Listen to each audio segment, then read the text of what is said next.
ആശുപത്രിയിൽ. എന്തോ മറ്റുള്ളവർക്കുള്ളത് വെട്ടാവാനാണ് തന്നെയാണ് സാധ്യത. അങ്ങനെയാണ് മുറിവുകൾ കാണുന്നത്. പക്ഷേ ഈ പെൺകുട്ടിയുടേത് ചുറ്റിയലിനുള്ള അടിയോ അല്ലെങ്കിൽ വല്ല ഗണ്ണെങ്ങാനും ഉപയോഗിച്ചിട്ടുണ്ടോ എന്നുള്ളൊരു സംശയം. അതാണ്. മൃതദേഹം കണ്ടിരുന്നു. ഗോകുലം മെഡിക്കൽ കോളേജിൽ പോയി മൃതദേഹം കണ്ടിട്ടാണ് തിരിച്ചു വരുന്നത്. അമ്മയുടെ വളരെ ക്രിട്ടിക്കലാണ്. അതെ, ഗോകുലത്തിലാണുള്ളത്. അതെ, തലയ്ക്കാണ്. എല്ലാവർക്കും തലയ്ക്കാണ്.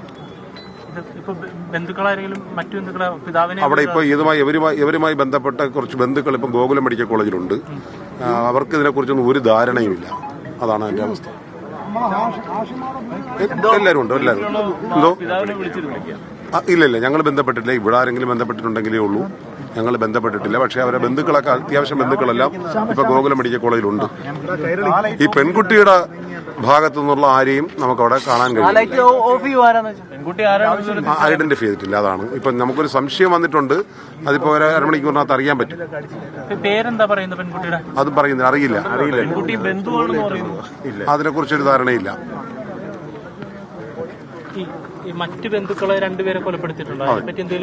അത് ഈ പറയുന്ന പയ്യന്റെ ബന്ധുക്കളാണ്. ചേട്ടത്തിയുമാണ്. മറ്റത് ബാപ്പയുടെ ഉമ്മ. ബാപ്പുമ്മ. അത് 85 വയസ്സോളം വരുന്ന. ഒറ്റയ്ക്ക് ഒരു താമസമാണ്. അടുത്ത മക്കളുണ്ട്. അവരാരെ വീട്ടിൽ പോയി നിൽക്കില്ല. ഇവിടെ ചടങ്ങ് വന്നാലും ആ ചടങ്ങ് കഴിഞ്ഞ് തിരിച്ചു പോകും. ആരെ വീട്ടിൽ നിൽക്കില്ല.